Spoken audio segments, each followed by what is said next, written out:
Si Chino Trinidad, isang veteranong sports journalist, ay pumanaw na ang hindi magandang balita ay kinumpirma ng GMA News ng kanyang anak na si Floris Trinidad. Yes, we are very sad to share the news of his passing last night, July 13, 2024. Floris said through SMS. Namatay si Trinidad sa atake sa puso noong Sabado ng gabi habang papunta siya dapat sa umanong pagpupulong sa Newport World Resorts kasama si Efren Bata Reyes at iba pang personalidad. Isinugod siya sa San Juan de Dios Hospital kung saan siya ay binawian ng buhay. Si Chino Trinidad, mga boss, ay isang Filipino sports journalist at executive na dating nagsilbi bilang play-by-play commentator sa PBA coverage ng Vintage Television.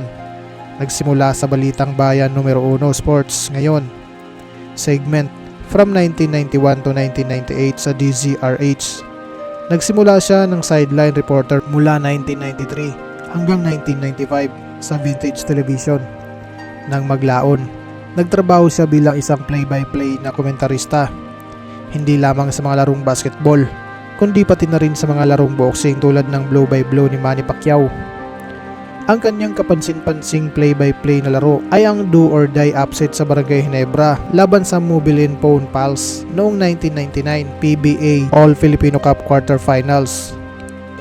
Nagtrabaho rin siya bilang isang sports reporter sa GMA News noong taong 2007.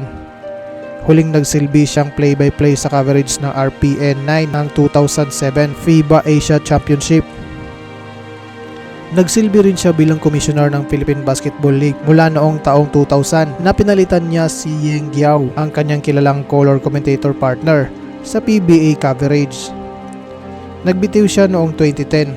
He also a founding member of Samahang Basketball ng Pilipinas. Isa siya sa mga personalidad na nagtulak para sa karapatan ng SBP bilang Philippine Basketball Federation at lumaban sa mga kabiguan na hinahalinhan nito, ang Basketball Association of the Philippines. Nang maglaon ay naging kandidato siya sa mga posisyon tulad sa UAAP Basketball Commissioner noong taong 2014 at Chairman ng Games and Amusement Board o GAB.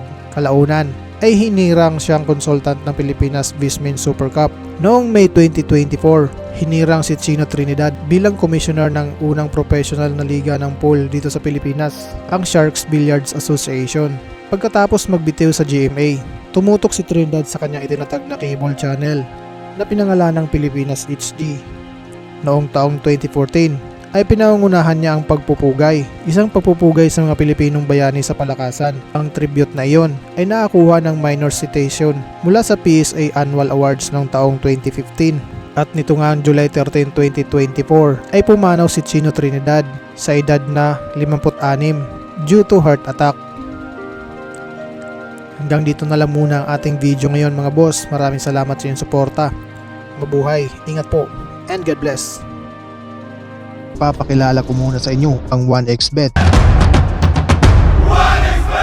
Pwede kang tumaya sa lahat ng sports, lalong-lalo na sa boxing. Ito ang pinaka-the best platform dahil magkakaroon ka ng up to 7k bonus basta't gamitin mo lang ang code na ito.